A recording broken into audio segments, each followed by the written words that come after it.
हाथी और चतुर खरगोश।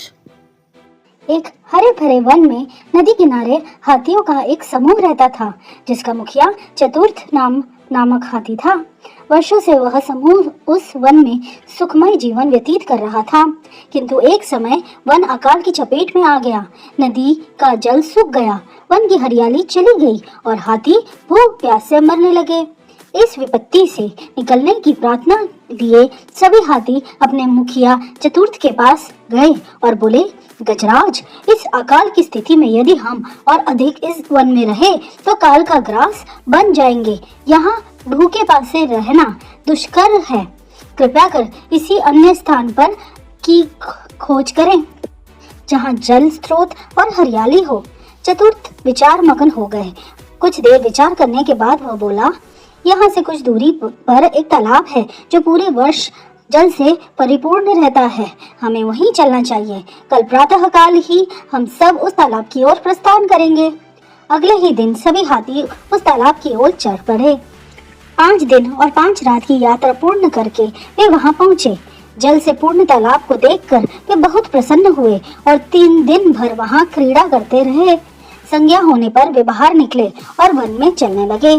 तालाब के किनारे खरगोशों की बस्ती थी, जिसमें उनके असंख्य बिल थे, किंतु हाथी इससे अनभिज्ञ थे। अतः वे खरगोशों के बिलों को रौंदते हुए निकल गए। खरगोशों के बिल तहस नहस हो गए। कई खरगोश घायल हुए और कई मारे गए। हाथियों के जाने के बाद सभी खरगोश एकत्रित हुए और स्वयं पर आए इस संकट के विषय में चर्चा करने लगे।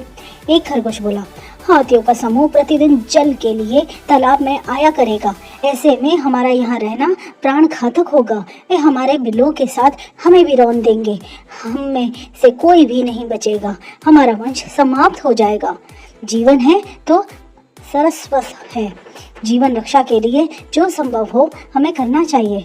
परिस्थिति कहती है कि हमें जीवन रक्षा के लिए तत्काल इस स्थान को छोड़कर अन्यत्र प्रस्थान करना चाहिए। एक अन्य खरगोश बोला। खरगोश अपनी भूमि छोड़कर अन्यत्र जाने के विचार से दुखी थे। उनका दुख देख लंबकरण नामक खरगोश आगे आया और बोला, हम वर्षों से इस भूमि पर निवास कर रहे हैं। हम अपनी भूमि क्यों छोड़ें? इस भूमि पर हमारा अधिकार है। हमें हाथियों से बात कर उन्हें यहाँ आने से रोकना चाहिए। किंतु उनसे कौन बात करेगा? कौन उन्हें समझाएगा? सभी खरगोश ने एक स्वर में पूछा।